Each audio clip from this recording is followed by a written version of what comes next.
का एक civil services का खासकर यूपीएससी बहुत सारे एग्जाम लेती है, तो उसमें जो सिविल सर्विसेज का एग्जाम है, तो इसका पैटर्न कुछ इस तरह का है कि जो सामान्य कोई भी व्यक्ति ग्रेजुएशन करने के बाद ही यूपीएससी दे सकता है। तो ग्रेजुएशन अपने स्कूल में करता है, कॉलेज में करता है, सॉरी, या यूनिवर्सिटी में करता है, तो वहाँ पे उसको सिर्फ अपने कोर्स की जानकारी दी जाती है। यूपीएससी का जो सिलेबस है, जो पैटर्न है, उसके लिए कोई भी कॉलेज, मुझे नहीं लगता कि कोई ऐसा कॉलेज है जो उसके बारे में उसको जो कॉम्प्रिहेंसिव व्यापक जानकारी होनी चाहिए वो देता है। तो इसमें कोचिंग का रोल बहुत ही महत्वपूर्ण हो जाता है, क्योंकि मैं बताना चाहूँगा कि एक आदमी बिना कोचिंग के भी यूपीएससी कर सकता है।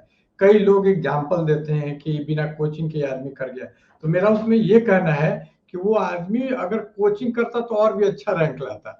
अगर खुद से वो इंडियन ऑडिट अकाउंट सर्विस मिल रहा है, तो हो सकता है कोचिंग करता तो उसको आईएएस। तो कोचिंग हर हाल में निश्चित एक हेल्प करती है, इसलिए कि कोचिंग का जो एटीट्यूड होता है वो होता है आपका होलिस्टिक। वो आपको ऑल राउंड एक प्रिपरेशन देता है, वो पार्शियल नहीं होता है। आपको क्वेश्चन बैंक से लेके सिलेबस बताने से लेके वो आपको कैसे आप एग्जाम में बैठेंगे, आपको कौन सा कलम लेके जाना है कि जल्दी जल्दी लिख पाए, अटके नहीं, तो वो सारी जानकारी एक कोचिंग देती है। कोचिंग्स किस तरह से उन हर्डल्स को बिना आइडेंटिफाई किए भी उसको दूर कर देती है? आप लोग प्लीज इस पे बताइए। पहली बात तो ये है कि कोचिंग जो वो अभी तक कोई भी स्टूडेंट जब कोचिंग करने आता है यूपीएससी की, तो वो ब्लैंक नहीं होता है। ऐसा नहीं कि उसने कॉलेज में कुछ पढ़ा ही नहीं, कम से कम ग्रेजुएट है तभी तो वो सिविल सर्विसेज की एग्जाम दे पा रहा है। लेकिन जो अभी तक की उसकी पढ़ाई होती है वो पिग्गी बैंक टाइप की, गुल्लक टाइप की होती है, कि जो उसके टीचर होते हैं, जैसे गुल्लक में सिक्का डाला जाता है, तो वैसे ही वो ज्ञान को, इंफॉर्मेशन को वो गुल्लक समझ के उसको विद्यार्थी को डाल देते हैं, और वो ऐसे ही पड़ा रहता है, वो सिक्का, ज्ञान का सिक्का।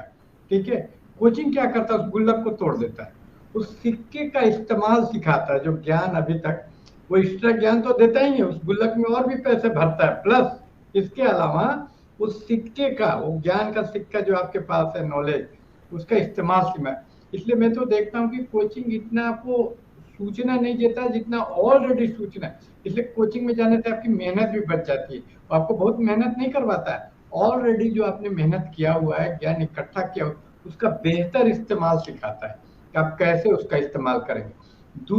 दूसरा काम जो कोचिंग करता है वो पर्सनल सेक्रेटरी वाला काम करता है, कि एक जो ऑफिसर होता है या बॉस होता है, वो फोन लगाना, बाकी छोटी छोटी काम खुद से नहीं कर सकता है, उसके लिए वो पर्सनल सेक्रेटरी रखता है। बड़े बड़े ऑफिसर के 5-6 सेक्रेटरी होते हैं, तो ये आपको सेक्रेटरी का काम इस रूप में करता है कि सिलेबस में क्या चेंज हुआ, यूपीएससी का पैटर्न चेंज हो रहा है, तो आपको खुद उसके वेबसाइट पे जाके देखना होगा, पढ़ने होगा। कोचिंग करने से क्या होता है कि आपका जो भी कंसर्न टीचर है, जीके का, ऑप्शनल का, तुरंत बताता है कि बेटा ये चेंज हो गया है, ये तुम पढ़ो, अब ये नया सिलेबस है, ये तो सिलेबस से हट गया है, ये मत पढ़ो आपको।